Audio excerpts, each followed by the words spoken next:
المؤمنین حضرت حبیبہ رضی اللہ عنہا حضور اقدس صلی اللہ علیہ وسلم سے پہلے عبداللہ بن جہش کے نکاح میں تھی۔ دونوں خاوند بیوی ساتھ ہی مسلمان ہوئے اور حبشہ کی ہجرت بھی اکٹھے کی۔ وہاں جا کر خاوند مرتد ہو گیا اور اسی حالت ارتداد میں انتقال کیا۔ حضرت حبیبہ رضی اللہ عنہ نے یہ بیوگی کا زمانہ حبشہ ہی میں گزارا۔ حضور اقدس صلی اللہ علیہ وسلم نے وہیں نکاح کا پیام بھیجا اور حبشہ کے بادشاہ کی معرفت نکاح ہوا۔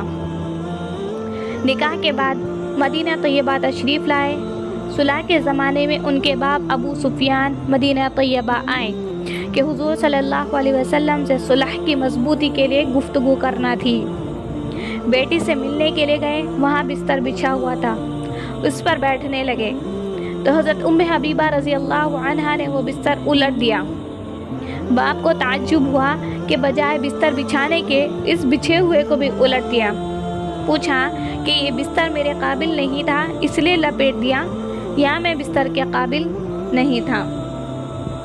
حضرت حبیبہ رضی اللہ عنہا نے فرمایا کہ یہ اللہ کے پاک اور پیارے رسول کا بستر ہے اور تم بوجہ مشرک ہونے کے ناپاک ہو، اس پر کیسے بٹھا سکتی ہوں؟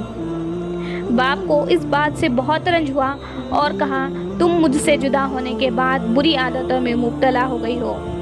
مگر حضرت حبیبہ کے دل میں حضور صلی اللہ علیہ وسلم کی جو عظمت تھی اس کے لحاظ سے وہ کب اس کو گوارا کر سکتی تھی کہ کوئی ناپاک مشرک باپ ہو یا غیر ہو حضور صلی اللہ علیہ وسلم کے بستر پر بیٹھ سکے۔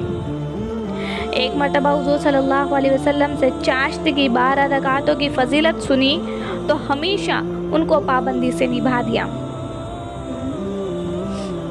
ان کے والد جن کا بھی قصہ گزرا ہے بعد میں مسلمان ہو گئے تھے۔ جب ان کا انتقال ہوا تو تیسرے دن خوشبو منگائی اور اس کو استعمال کیا اور فرمایا کہ مجھے نہ خوشبو کی ضرورت نہ رغبت، مگر میں نے حضور اقدس صلی اللہ علیہ وسلم کو یہ فرماتے ہوئے سنا کہ عورت کو جائز نہیں کہ خاوند کے علاوہ کسی پر 3 دن سے زیادہ سوگ کرے۔ ہاں، خاوند کے لیے 4 مہینے 10 دن ہیں، اس لیے خوشبو استعمال کرتی ہوں کہ سوگ نہ سمجھا جائے۔